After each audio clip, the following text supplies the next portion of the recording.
पति पत्नी के मध्य संबंध काफी अधिक तनावपूर्ण हो गए हैं। इतने अधिक तनावपूर्ण हो गए हैं कि एक साथ रहना भी संभव नहीं है। दोनों के मध्य अच्छे दिन में ली गई संपत्ति को लेकर विवाद है। कहां पर जाएंगे? या क्या पति पत्नी के मध्य तलाक हो गया है और तलाक के पश्चात संपत्ति विवाद शेष है? कहां जाएंगे उस विवाद के संबंध में? या पत्नी ने पति से धोखे से कोई दस्तावेज निष्पादित करा लिया है और उस दस्तावेज को निरस्त कराना आवश्यक है। या पति के किसी रिश्तेदार से, सास से, ससुर से कोई दस्तावेज निष्पादित करा दिया है धोखे से, विश्वास में लेकर, तब कहां जाएंगे उस दस्तावेज को निरस्त कराने के लिए? या पति से प्रेम में पावर ऑफ अटॉर्नी निष्पादित करा दी पत्नी ने कि मैं संपत्ति की देखरेख करूंगी। पति कहीं विदेश जा रहा है और अपनी संपत्ति की पावर ऑफ अटॉर्नी अपने पक्ष में करा ली और अब आप संपत्ति की देखरेख करने की जगह संपत्ति को खोट-पोट करना प्रारंभ कर दिया, तब कहां जाएंगे? नमस्कार दोस्तों, मैं आपका दोस्त एडवोकेट वीरेंद्र सिंह खुराना उपस्थित हूं विधि निर्णय अवलोकन की आज की कड़ी में। इससे पूर्व की वीडियो में हमने जाना कि परिवार न्यायालय अधिनियम का बेसिक स्ट्रक्चर क्या है। हमने यह भी देखा कि परिवार न्यायालय अधिनियम के अध्याय 3 अधिकारिता में धारा 7 व धारा 8 है। हमने धारा 7 के बेसिक स्ट्रक्चर का भी अवलोकन किया। धारा 7 का बेसिक स्ट्रक्चर क्या है? धारा 7 अधिकारिता। धारा 7 दो भागों में विभाजित है। एक भाग है जो मुख्यतः सिविल प्रकृति के वादों से संबंधित है, जिसमें हमने स्पष्टीकरण में भी देखा कि विवाह विच्छेद, विवाह शून्य कराना या वैवाहिक संबंधों का पुनर्स्थापन, इस के संबंधित जो है वह धारा भाग 1 में है। धारा 7 के भाग 1 में। भाग 2 जो है इसका, जो खंड उपखंड 2 है, इसके ये मुख्यतः दंड प्रक्रिया संहिता के अध्याय 9 पर आधारित है और भरण पोषण पर आधारित है। हमने धारा 7 के भाग खंड 1 के हमने 1 के का व खा दोनों का अध्ययन किया और हमने स्पष्टीकरण का में हमने ये देखा कि विवाह को अकृत्य और शून्य, नल एंड वॉइड घोषित कराने के लिए, विवाह को बातिल कराने के लिए, दाम्पत्य अधिकारों के प्रतिस्थापन के लिए, न्यायिक पृथक्करण के लिए, विवाह विघटन के लिए जो वाद है वह परिवार न्यायालय में आएंगे। स्पष्टीकरण खा में हमने देखा कि किसी विवाह की विद्यमानता के बारे में या उसकी विवाह की परिस्थिति के बारे में घोषणा के लिए कोई बात जो होगा या कार्रवाई होगी वह परिवार न्यायालय में आएगी। इन सभी वीडियो के लिंक को डिस्क्रिप्शन बॉक्स में दिया जा रहा है, जिससे आप सुविधापूर्वक उन्हें देख सकते हैं।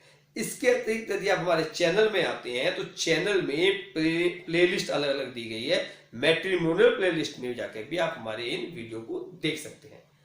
आज हम चर्चा कर रहे हैं परिवार न्यायालय अधिनियम की धारा 7 के स्पष्टीकरण गा की। स्पष्टीकरण गा काफी महत्वपूर्ण है, यह संपत्ति पर आधारित है, इसलिए बिना स्किप किए आप इस वीडियो को देखें। इस वीडियो को देखने के बाद हम, क्योंकि इसमें कुछ न्याय निर्णय सुप्रीम कोर्ट व उच्च न्यायालय के न्याय निर्णयों का भी विश्लेषण करेंगे और यदि उसके पश्चात भी कोई शंका रह जाती है तो आप कमेंट बॉक्स में कमेंट कर सकते हैं, जिससे हम मिलकर उस समस्या का सॉल्यूशन ढूंढ सके, प्रॉब्लम का सॉल्यूशन ढूंढ सके। तो आइए देखते हैं धारा 7 के स्पष्टीकरण गा को। स्पष्टीकरण गा क्या कहता है? स्पष्टीकरण गा किसी विवाह के पक्षकारों के बीच ऐसे पक्षकारों की या उनमें से किसी की संपत्ति की बाबत कोई विवाद या कार्रवाई। क्या? किसी विवाह के पक्षकारों के बीच, विवाह के पक्षकार उनके बीच होना चाहिए और पक्षकारों की संपत्ति हो, ज्वाइंट संपत्ति हो, या किसी एक पक्षकार की संपत्ति हो, उसका कोई विवाद हो या कोई संबंध में कोई कार्रवाई हो, तो उसके लिए परिवार न्यायालय को क्षेत्राधिकार है। परिवार न्यायालय में वाद आएगा। इसमें भी काफी विवाद है कि कौन से वाद आएंगे, कौन से वाद नहीं आएंगे। तो इसमें माननीय उच्च न्यायालय ने काफी अधिक विस्तृत रूप से व्याख्या की है। जैसे किसी विवाह के पक्षकारों के बीच में क्या वही आएंगे जो पति पत्नी है, या जिनका विवाह विच्छेद हो गया है वो भी आएंगे, या भाई बहन जो ननद जेठ देवरानी के सब संपत्ति के हकदार और संपत्ति का विवाद है, तो क्या उन सबका को अधिकार दे दिया गया है परिवार न्यायालय में वाद लाने का पति के साथ। इन सभी प्रश्नों के लिए हम विभिन्न न्याय निश्चय जिनको हम देखते हैं। सबसे पहले हम देखते हैं कि क्या इन संबंधों में वैवाहिक परिस्थिति में पति पत्नी ही आएंगे या तलाक जिनका हो चुका है वो पति पत्नी भी आएंगे। इसका विश्लेषण माननीय उच्चतम न्यायालय ने जो किया है वह किया है के अब्दुल जलील वर्सेस टी शाहिदा के वाद में। काफी महत्वपूर्ण वाद है, काफी अधिक जगह रिपोर्ट किया गया, आगे भी इसको रेफर किया गया है। AIR 2003 सुप्रीम कोर्ट 2525 में इसको रिपोर्ट किया गया है और 2003 का वॉल्यूम 4 SCC 166 पेज में इसको रिपोर्ट किया गया है। 10 अप्रैल 2003 का निर्णय है ये। इसमें एक महत्वपूर्ण प्रश्न यह है कि पति पत्नी के मध्य विवाह विच्छेद हो जाने के, तलाक हो जाने के, डाइवोर्स हो जाने के बाद भी संपत्ति विवाद शेष हो तब वह कहां पर वाद दाखिल करेंगे। इस प्रश्न को इस वाद में देखा गया और इस वाद में दो प्रश्नों को पर विचार किया गया। पहला प्रश्न, क्या परिवार न्यायालय को तलाकशुदा पक्षकारों के मध्य संपत्ति विवाद का क्षेत्राधिकार है? Whether the family court has jurisdiction to adjudicate upon any question relating to the properties of the divorced parties। और दूसरा क्वेश्चन जो इसमें देखा गया, क्या स्पष्टीकरण में दिए गए विवाह के पक्षकारों के बीच में सिर्फ विवाहित पति पत्नी ही आएंगे? Whether words a suit or proceeding between the parties to a marriage mean only parties to a subsisting marriage। इन दो प्रश्नों को का विचार माननीय उच्चतम न्यायालय ने इस वाद में किया। पहला प्रश्न कि क्या इसमें तलाकशुदा पति पत्नी को क्षेत्राधिकार है आने का या नहीं। जो हमारे स्पष्टीकरण गाह में दिया गया है, क्या दिया गया है? स्पष्टीकरण गाह में जो दिया गया है विवाह के पक्षकारों के बीच, तो क्या ऐसे पक्षकार वही होंगे जिनकी जो पति पत्नी होंगे या जो तलाक ले चुके हैं वह भी होंगे? तो क्या सिर्फ विवाहित पति पत्नी ही आएंगे? तो इसके उत्तर में माननीय उच्चतम न्यायालय ने कहा कि इसमें तलाकशुदा पति पत्नी भी आएंगे, जिनका संपत्ति विवाद शेष रह गया है तलाकशुदा पति पत्नी भी आएंगे। और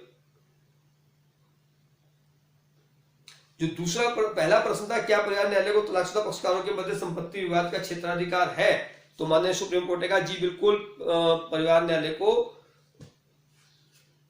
तलाकशुदा पति पत्नी के मध्य में भी क्षेत्राधिकार है। दूसरा प्रश्न कि क्या विवाह के पक्षकारों के बीच में सिर्फ विवाहित पति पत्नी आएंगे? उन्होंने नहीं, इसमें विवाहित पति पत्नी नहीं आएंगे, इसमें तलाकशुदा पति पत्नी भी आ सकते हैं। दोनों प्रश्नों का निर्धारण माननीय उच्चतम न्यायालय ने इस बात में किया। अब एक अन्य वाद को देखते हैं। इस वाद में यह वाद है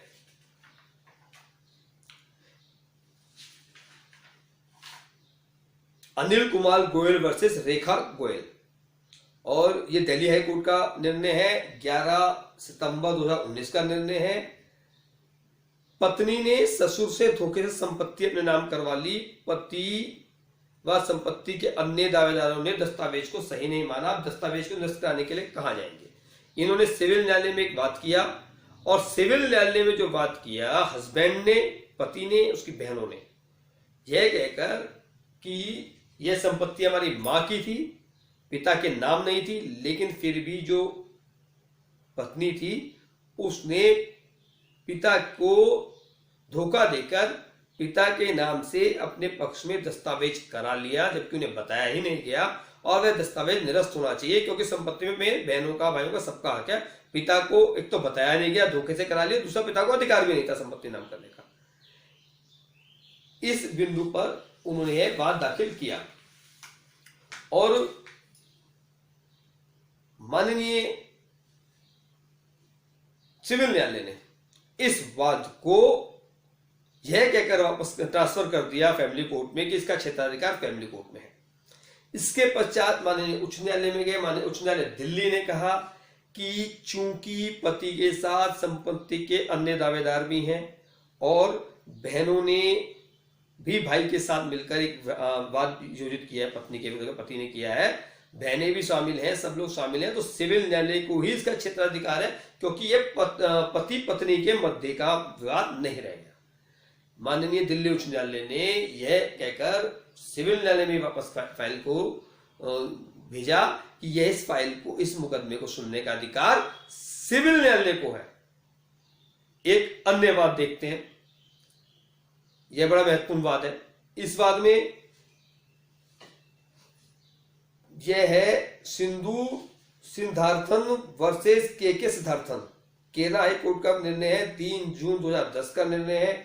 इसमें क्या था, पति कम पढ़ा लिखा था, पति कम पढ़ा लिखा था, पत्नी काफी अधिक पढ़ी लिखी थी और साथ में उसने LLB भी की हुई थी। पति कम पढ़ा लिखा था लेकिन बहुत बड़ा व्यापारी था, बहुत बड़ा उसका कारोबार था और वह अधिकतर एब्रॉड रहता था। अब हुआ क्या, जब पति एब्रॉड जा रहा था तब उसने पत्नी के नाम पे, पत्नी ने एक पावर अटॉर्नी करा ली कि मैं संपत्ति की देखभाल करूंगी।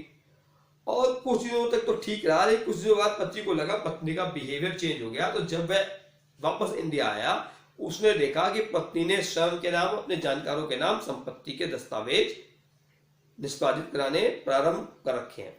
पति ने पावर अटॉर्नी कैंसिल कराने की सूचना दी, लेकिन वह सूचना भी पत्नी ने नहीं ली।